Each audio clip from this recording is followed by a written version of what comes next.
જય મહાદેવ મિત્રો, રાધે રાધે, જય શ્રી કૃષ્ણ। આપ સર્વ મિત્રોનું સ્વાગત છે મારા યુટ્યુબ ચેનલ ઉપર। મિત્રો, આ યુટ્યુબ ચેનલના માધ્યમથી ખૂબ જ સુંદર મજાના જ્યોતિષ હોય, વાસ્તુશાસ્ત્ર હોય કે બીજી જે અવનવી સુંદર મજાની જાણકારી આપવાનો હું પ્રયત્ન કરતો હોઉં છું। મિત્રો, આજે આપણે જાણશું ઉત્તરાયણ વિશે। ઉત્તરાયણ હવે જ્યારે એકદમ નજીક છે તો એ પર્વને ભારત આખાની અંદર અલગ અલગ રીતે મનાવવામાં આવે છે। ઉત્તરાયણ, મકર સંક્રાંતિ આવા અવનવા નામોથી આપણે જાણીએ પણ છીએ। સૂર્યનારાયણ હવે ધન રાશિમાંથી મકર રાશિની અંદર પ્રવેશ કરશે અને અત્યાર સુધી જે ખરમાસ કહેતા હતા કે જે આપણે આપણી સરળ ભાષામાં જેને કમૂરતા તરીકે ઓળખતા હતા કે આ એક મહિના દરમિયાન કોઈ પણ જાતના શુભ કાર્યો વર્જિત હોય છે, એટલે કે કોઈ પણ નવીન શરૂઆત આપણે કરી શકતા નથી। તો હવે લગ્નાદિ કાર્યો પણ કરી શકતા નથી, વાસ્તુવાદી પ્રતિષ્ઠા આવા કોઈ પણ કર્મ કરતા નતા।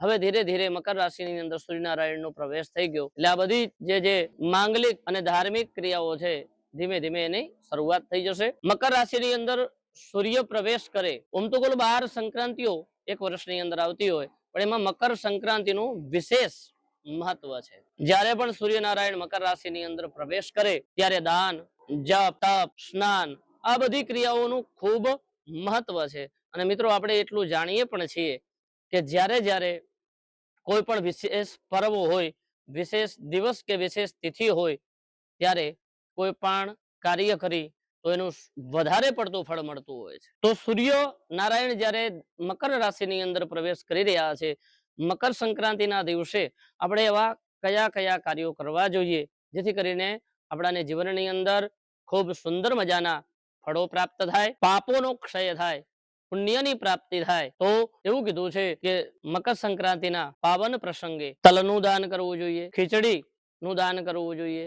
સપ્તધાન અલગ અલગ પ્રકારના એનું પણ આપણે દાન કરી શકીએ। તદુપરાંત ગોળ છે, ઘી છે, અને એમાં પણ જો ગાયનું ઘી મળે તો એ વિશેષ ફળદાયી છે।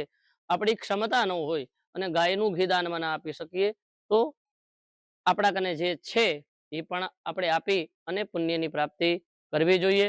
તદુપરાંત વસ્ત્રોનું દાન કરવું જોઈએ અને એમાં પણ ઊનના વસ્ત્રોનું જો દાન કરવામાં આવે, લાલ કલરના વસ્ત્રોનું દાન કરવામાં આવે તો વિશેષ ફળદાયી નીવડતું હોય છે। મિત્રો, આ બધા દાનોનું કંઈક ને કંઈક વિશેષ પ્રકારનું મહત્વ છે।